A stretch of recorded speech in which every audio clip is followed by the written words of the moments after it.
Om Sri Lakshmi Narsimhaya Namaha, Valmiki Ramayana, Sundara Kanda, Chapter 2. Hanuman enters the city of Lanka. Summary.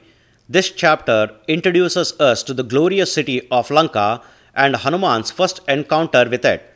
The geography around the island where Lanka is located is described herein. The chapter also depicts the initial reaction of Hanuman on seeing the city and his initial thoughts about the feasibility of the task of overcoming the Rakshasas and Ravana to reunite Sri Rama with Mother Seetha. As the book progresses, we shall see how Hanuman overcomes these thoughts and moves towards achieving this task. Chapter 2 in detail. That Hanuman with great strength crossed the ocean without becoming tired and viewed the city of Lanka located on the peak of Mount Trikuta. After that, the powerful Hanuman standing there shone like one made of flowers being showered by a rain of flowers released by trees. The glorious Hanuman, with the best courage, even though crossing 100 yojanas was without a sigh and did not obtain any tiredness. I can cross many hundreds of yojanas. What to say about the end of the ocean which has been counted to be 100 yojanas long? That Hanuman, the best among powerful ones and the foremost amongst those who can fly, reached the city of Lanka by crossing the great ocean with good speed. He passed through forests with dark-hued fragrant lawns and also consisting of great rocks and hills. Hanuman, the best among Vanaras and the radiant one, tread on mountains covered with the trees and on series of trees full of flowers. That son of God Vayu stood on a mountain and saw forest and gardens and also the city of Lanka situated on the top of a mountain. Standing on that mountain, the elephant among monkeys, Hanuman, saw pine trees, Karnikara, date palms in full blossoms, Priyalas, lemon trees, wild jasmine trees, Mogra trees, long pepper trees filled with sweet fragrances, Kadamba trees and seven-leaved banana trees, Asana trees, Kovidaras, Karaviras in full blossom, trees that were tied by the weight of their flowers and flower buds, that were distressed by birds, with their crest moved by wind, wells, and various glorious pleasure groves filled by various trees that give fruit and flowers in all seasons, and beautiful gardens also, surrounded by various ponds consisting of swans and ducks. The glorious Hanuman neared the city of Lanka ruled by Ravana, and saw the city which looked like the city of gods in heaven, decorated by moats filled with lotuses and water lilies, which was well protected since the time of Seetha's abduction by Ravana and by Rakshasas with horrifying voices roaming around, which was surrounded by a golden boundary wall. That beautiful great city consisted of houses equal in height to mountains and which looked like autumnal clouds, with white and elevated main streets decorated with flags and pennons, with excellent golden-hued archways adorned with sculpted rows of vines. That best among monkeys, Hanuman saw the city of Lanka with beautiful white buildings situated on the top of mountain like a city located in the sky. Hanuman saw the city of Lanka ruled by Ravana, the king of Rakshasas, constructed by Vishwakarma, architect of gods, and which looked as though it were floating in the sky.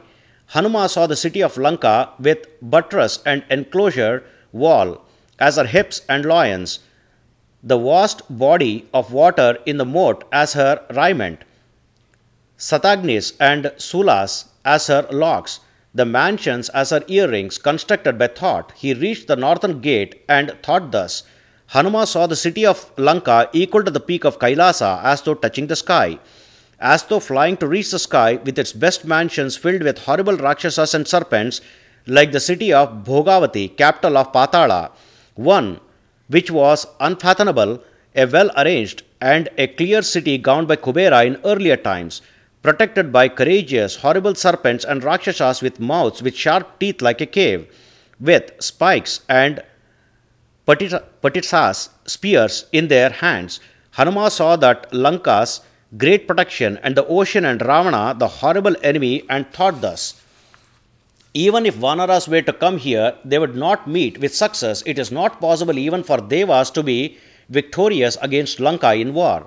Even if he reaches this very difficult and impenetrable Lanka ruled by Ravana, what can that Sri Rama with mighty arms do?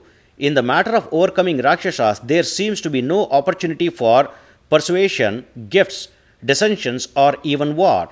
Only four great Vanaras can come here, the son of Vali Angada, Neela, myself, and the wise king Sugriva. I will first find out if Seetha is alive or not. I will think all this later after seeing the daughter of Janaka.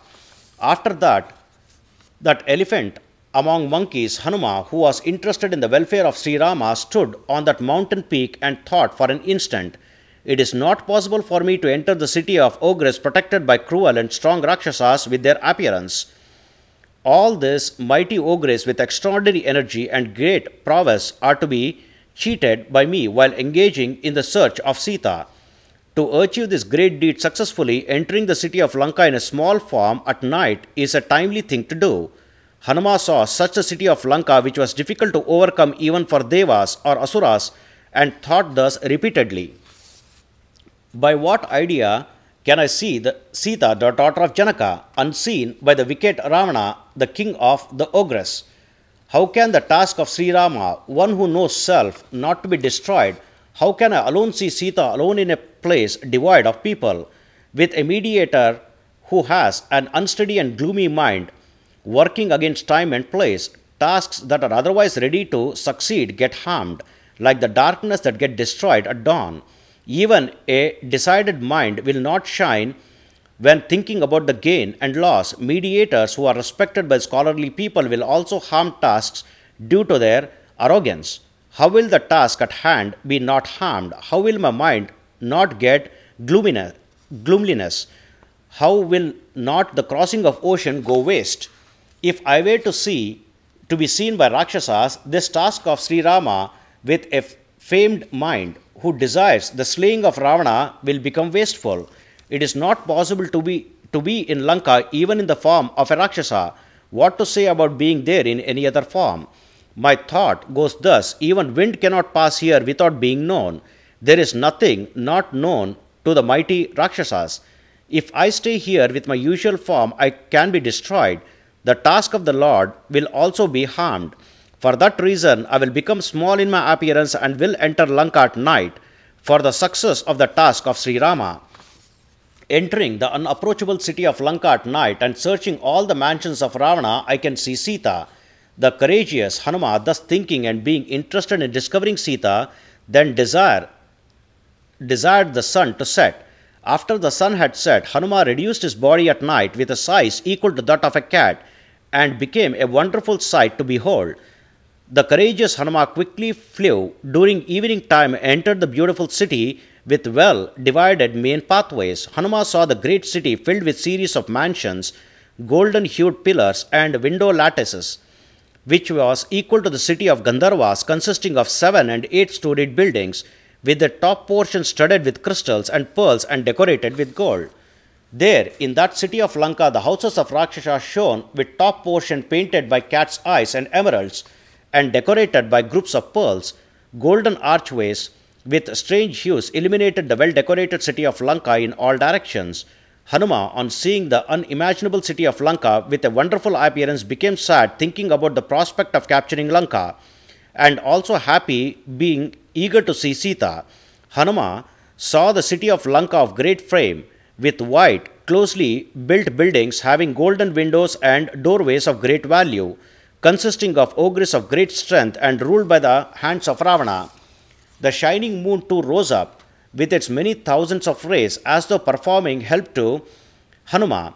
Being at the middle of its retinue of stars and covering the earth with a canopy of light, that Hanuma saw the moon rising up with the glow of conch shell, shining with a milky white hue of lotus fiber, like a swan swimming in a lake.